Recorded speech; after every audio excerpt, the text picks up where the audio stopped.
Well, hello again, everybody. This is John Norris at Trading Perspectives. As always, we have our good friend Sam Clement. Sam, say hello. Hey, John, how are you doing? Sam, I'm doing fantastically here. And you know some other people that are doing fantastically here today? Who's that? That is the U.S. consumer, because this morning the Bureau of Labor Statistics announced that the Consumer Price Index for the month of July 2024 was up 0.2 percentage point, and over the last 12 months it has dipped down below that sort of mental barrier, that magic number 3%. According to the BLS, the CPI is trailing at 2.9% over the last 12 months. Whether or not that is your personal experience, Sam, is anyone's best guess. Mine's a little bit higher than that. Maybe yours is lower, but that's the official data, and that's what that is what we have to work with. That's what the markets go off. Yeah, I mean, it's not what Not about what you think or I think, or yeah, it's not what I spend at the fresh market or the Publix or what I spend at anywhere, but it's what the government says. Now, interestingly enough, in the report, while there are a lot of negative signs in front of some various subsectors and various commodities and products and services, one area that, while there was some improvement in June of 2024, we saw come kind of roaring back to life at least a little bit, was the rental equivalency of the primary residence, which is at 24% weight overall. It's a big chunk. It's a big chunk, and they're trying to determine just how much housing is impacting the average American consumer's wallet, and this portion of the CPI was up 0.4 percentage point. Obviously, annualize that out, that's going to be a shade over 4.8. Let's just say close 5%.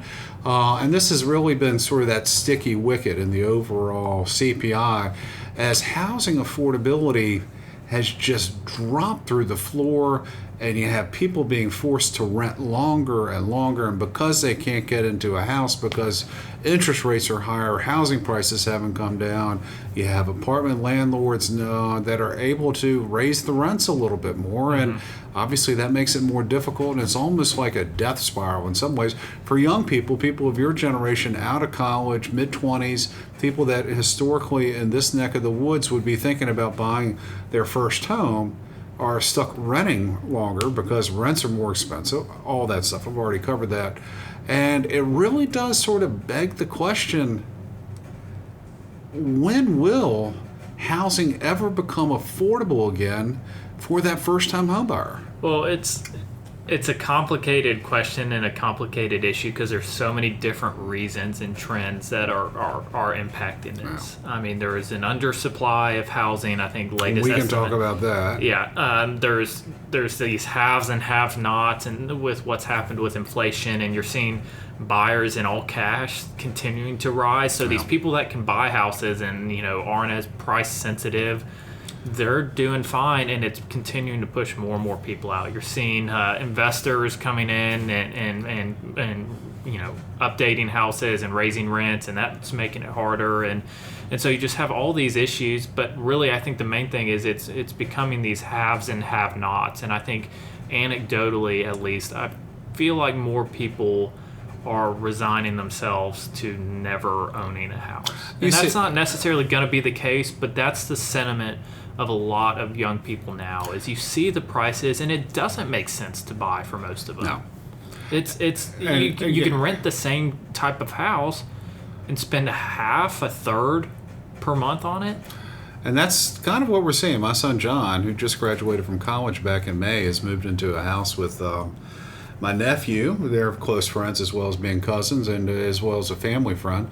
And the rent that they're paying on that house would be significantly less than whatever mortgage they would be able to take out on that house. And obviously the argument is when you buy a home, you build equity in it. But I'm not even sure they would be able to build. I don't think the numbers line up at this point for that. And I mean, a huge chunk of the reason is obviously interest rates are higher.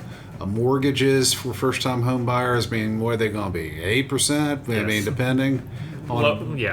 they've come down, but still, it's going to be higher than the most well-qualified buyer. Well, I'm talking about just for that first-time home buyer. Yeah. I mean, that 25-year-old that has FHA loan. 5% to put down on a purchase, probably going to pay a little bit more than you might. But But when I take a look at everything, I just don't know if this is going to get that much better, because we'll talk to the home builders and they're saying, hey, our margins are great. We're putting up, higher end homes and we're selling these, and it's some of the best times they've ever had.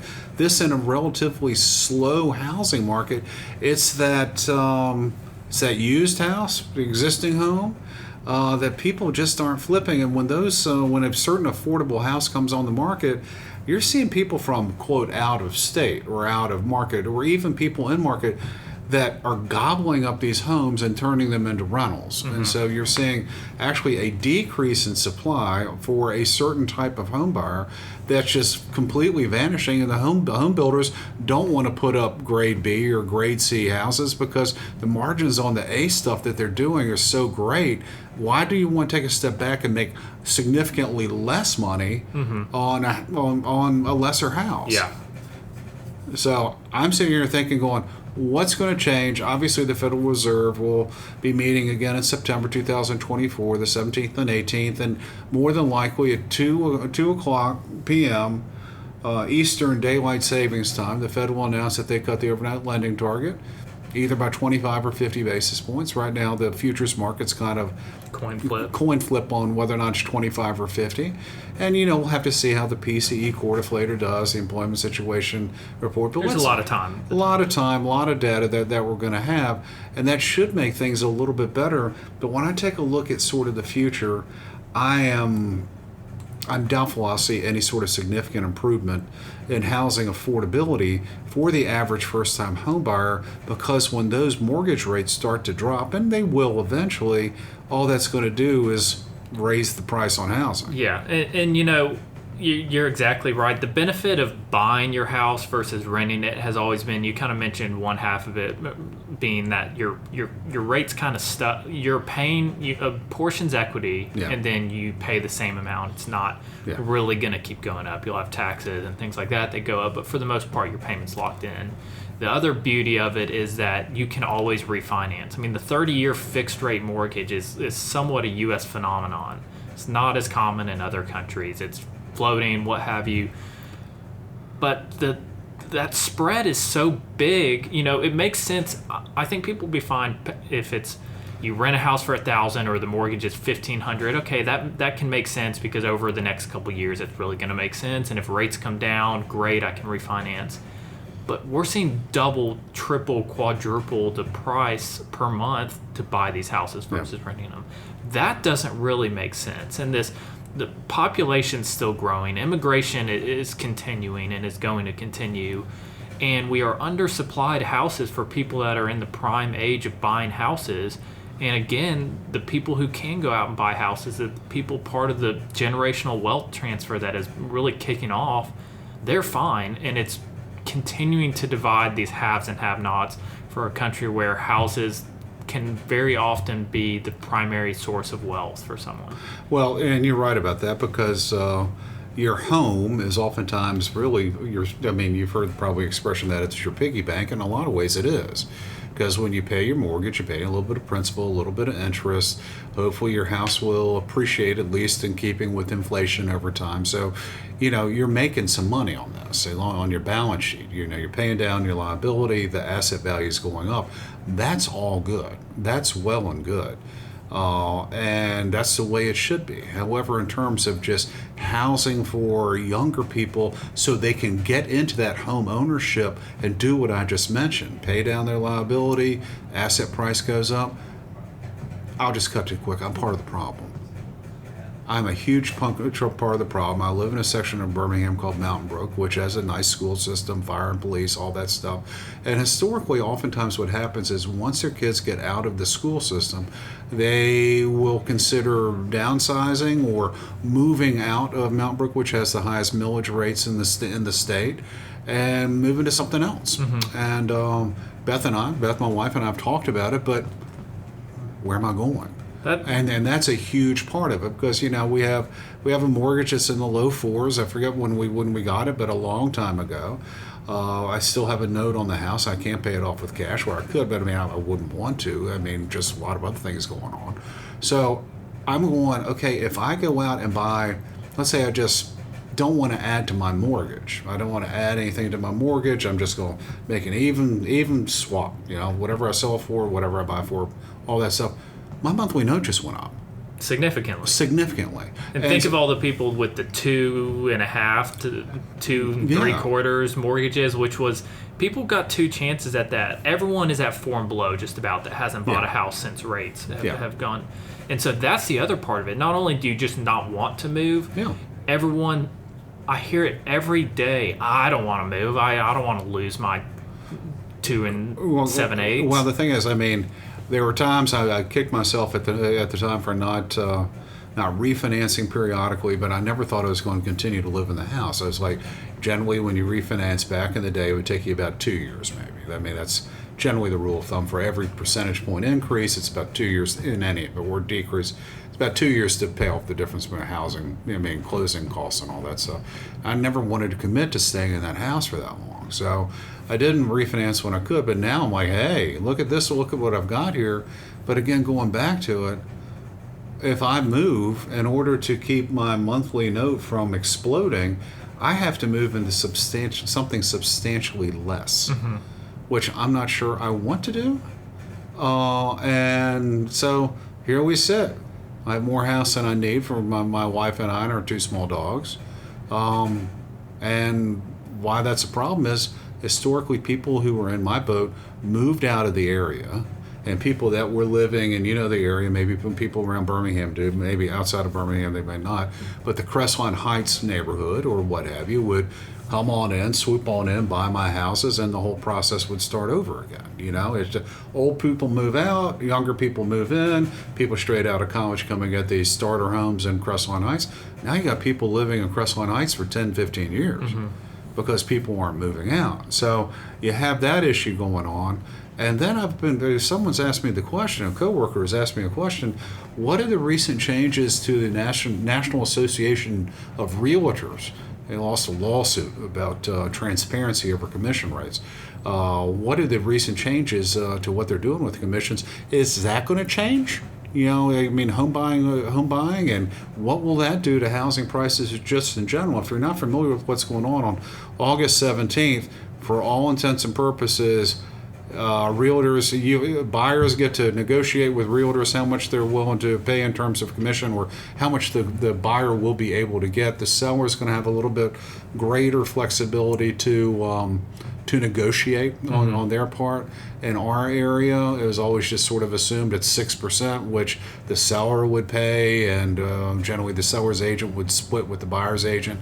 No one really questioned it. Now with this happening, I think people will probably be more apt to be willing to negotiate. And so what will that mean, do you think, for the home industry, and particularly for that first-time home buyer? I'm not so sure how much it's really going to change things. And all it's done is basically put one more thing on the table to negotiate. You can say, I'm paying my buyer's agent $5,000, and the seller may have already said they'll pay the buyer's agent $10,000, and you can ask for that $5,000 back, or you can say, give it to my agent. It's one more variable on the table, which there's always been these kind of gives and takes with, add it to the mortgage payment, and then you fix something in the house and I finance it into the mortgage, that kind of stuff. So I'm just not sure. I think what will change is make this more obvious to people, because first-time home buyers, I don't think will be really coming out of their pocket. I don't view that as really being the case to pay their buyer's agent. But it changes the negotiation, because I think most first-time home buyers aren't really aware of it. You've basically got it for free, is what it's felt like. Yeah, instead of paying the sales tax, what you do in every other transaction, it doesn't matter if it's a Jack Link's beef jerky or an automobile, the buyer is paying that. However, not the case with homes. They're not paying that commission or anything like that. So it's always been kind of weird to me in that regard. And frankly, probably have a lot of sellers out there that aren't really quite clear on how that works. Truthfully, the money just comes from somewhere. So now that this has changed so much and both sides have a little bit more negotiating room, I would imagine the average agent is probably still going to push for that historical 6%, at least in this neighborhood. That way there'll be at least 3% for the seller's agent and 3% for the buyer's agent that will be out there. And that still might be sort of the path of least resistance. However, I do think what you're going to see is maybe not the buyer's negotiating quite as tight. You might see the sellers be willing to negotiate. A little bit more. Mm-hmm. Just like going, hey, now that the buyer's got it, that's their issue. I don't care. I don't care about them whatsoever. Yeah. Yeah. So I'm willing to pay 4%. If you want to take 3%, then that's great. Then we got 1% for the buyer, and they can deal with it on that end. Yeah. Yeah. So how does that change home buying? Look, I think most of it's going to end up getting built into the price one way or another, and maybe that helps a little. But if buyers agents aren't willing to pay their agent out of pocket, maybe you add their quote unquote commission to the sales price, and then the seller pays them. So I'm just not sure. Look, I think there will be some frictions, and I think it's the clarity that people will have that you've always kind of been paying this on both sides. And now you have to have contracts with your agents now before your buyer's agent.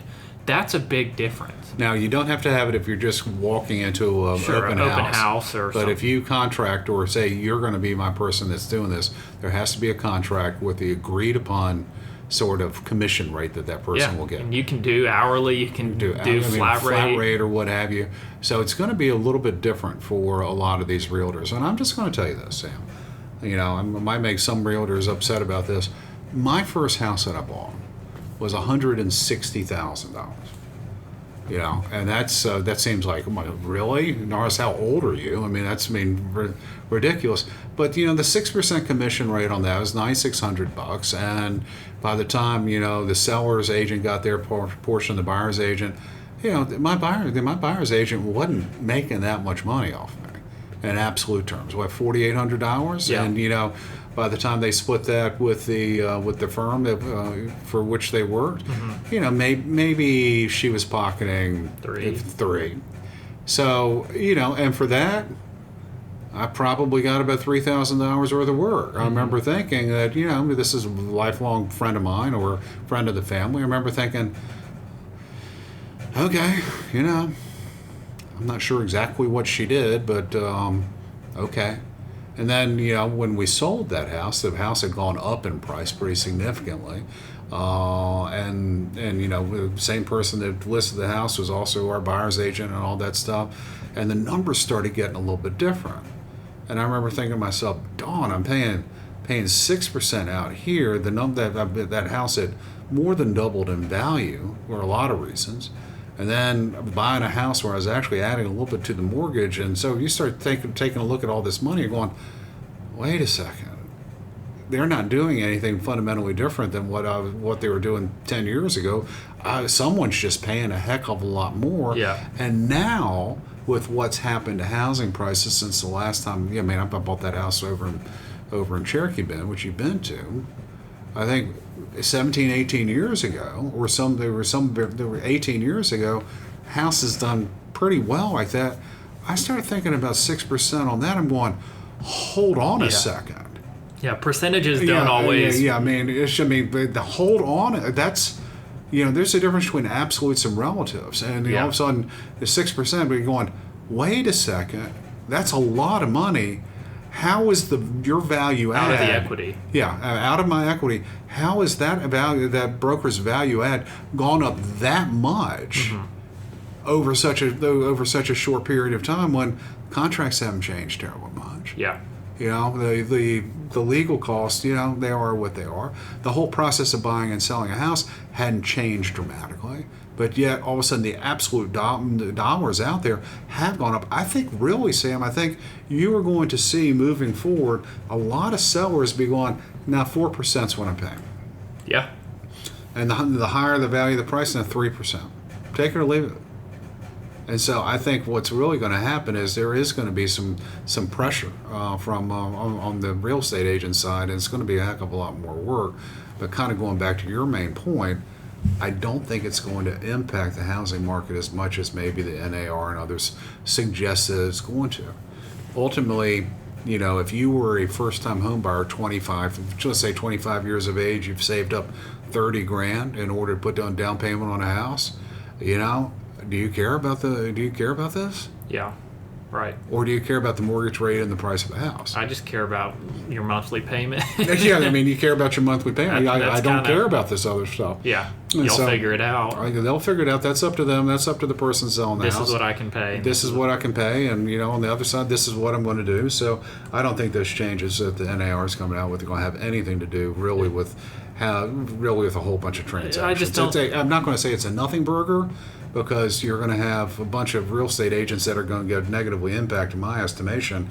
But there's still going to be a lot of money out there for them to make on this stuff. Yeah. And so when we take a look at everything, just moving forward, taking a look at the CPI report this morning, the rental equivalency of the primary residence going up 0.4 percentage point during the month of July.